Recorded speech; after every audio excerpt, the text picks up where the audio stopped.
by January, I was head of A&R at Sounds Like Uni. So, yeah. I'd never done that before, but I was like, okay, if she believes in me, and I even said this to her, I'm like, Liv, I've never done this before. She goes, yeah, I know. I'm like, but you sometimes just got to learn on the job, right? Learn on the fly, and I even did that last weekend. I was the first time bartender at an alumni event. Yeah. Never worked at a bar in my life, let alone this one. So a lot of it's learning on the fly and BSing it, for lack of a better term.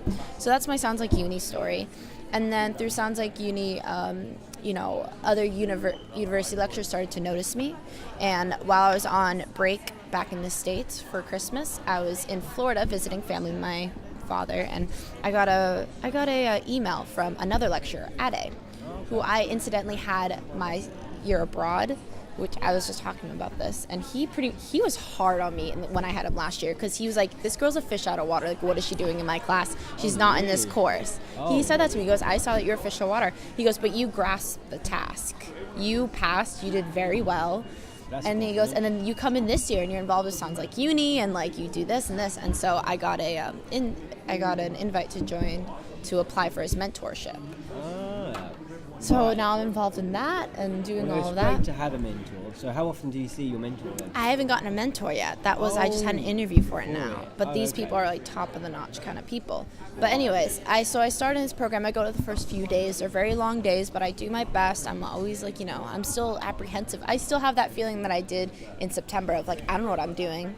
These people know more than I do. You're dedicated and you're getting yourself out there. That's the exactly. Thing. And that's all you can try, really, and that's all I could do. And I just remember being petrified that morning. Like, I felt like I was going to throw up that morning. I was an anxiety. I have very bad anxiety, but I did it. We got through it. I'm at this stage now, so I'm still in the game, and he would just give me feedback. But through him... Do you feel now that you feel more confident, like, with your anxiety, because you've kind of chucked yourself in the deep end? And no. No, you still it's a daily struggle. I mean, it's a mental illness, anxiety. Yeah. So what can you do? But that's just a personal journey that happens to be not interfering, but it's also part of my professional journey. But through this program with Ade, he sent me an email, on the sly, basically being like, I had this opportunity, send me your CV before tomorrow at noon. And it was like 8 o'clock at night I got the email, and I was like, he goes, this is what it is. This is Zayn made his album at the studios. This Naughty Boy's there, Emily Sande's there. Give me your CV and we'll see what happens. So tell me a little bit about Naughty Boy, Zane Lowe, and Emily Sande. So Naughty Boy is one of the biggest producers right now. Yeah. He's worked with Beyonce.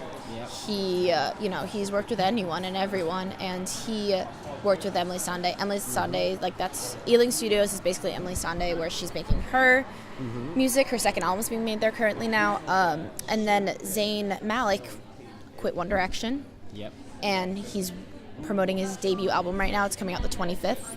His debut single, Pillow Talk, was the producers and writers are all from Ealing Studios, and he recorded it there too. So his main group of people, and I think 5 of the songs off the album was from Ealing Studios alone.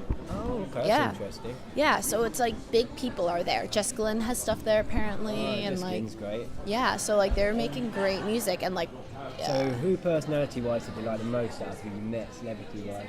I haven't met many celebrities. It's only I've only worked there for a few days. Okay. I've just met the producers. Yeah. So the Naughty Boys. Yeah, and I met MYKL, who were the duo that did Pillow Talk. Nicest guys you'll ever meet. They are so sweet. They had a 45-minute chat with me yesterday just about Zayn and his journey and his future and their experience. I was living. I was this is the most interesting conversation, and it's really fun because everything I'm doing, whether it's with my internship or Sounds Like Uni or university, or even I was telling Addie's what have you learned from this? I go, it's all connected. It's all interconnected. What I learned yesterday from Naughty Boy, it's being reiterated here at university, and I can use that when I go talk to a venue manager about Sounds Like Uni. Yeah, because I think that today in the industry it's about being a Swiss Army knife. Yes, exactly. You can't have one skill. You need to do 10 different things. Yeah, very, very, very true, because that's the way that the music industry is now. Yes, exactly. So that's why, I've been asked the question, do you want to do live or recording? If you asked me 4 months ago, I would have said recording. I'll be on the recording sound and develop sound. I want to get that initial sound going.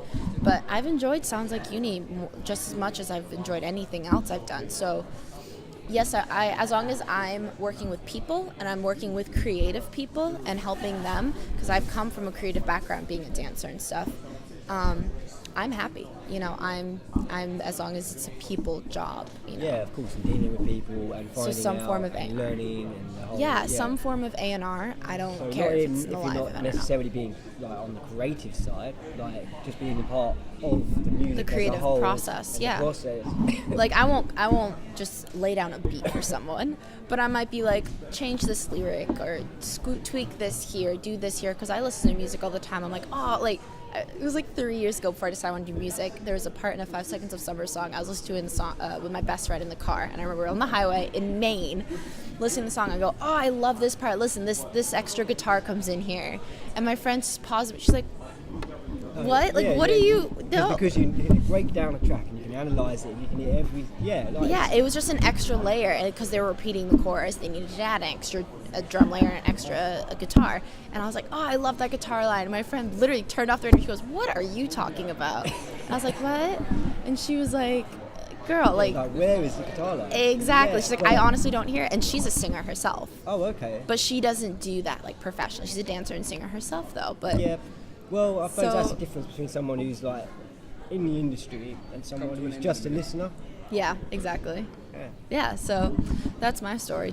I've just learned they're all linked up, basically. Yeah, well, that's good. I mean, just... It sounds like, you're getting in all the right places. I'm trying. And you're dedicated. To be determined. Yeah, that's the most important thing. Yeah. So, thank you very much.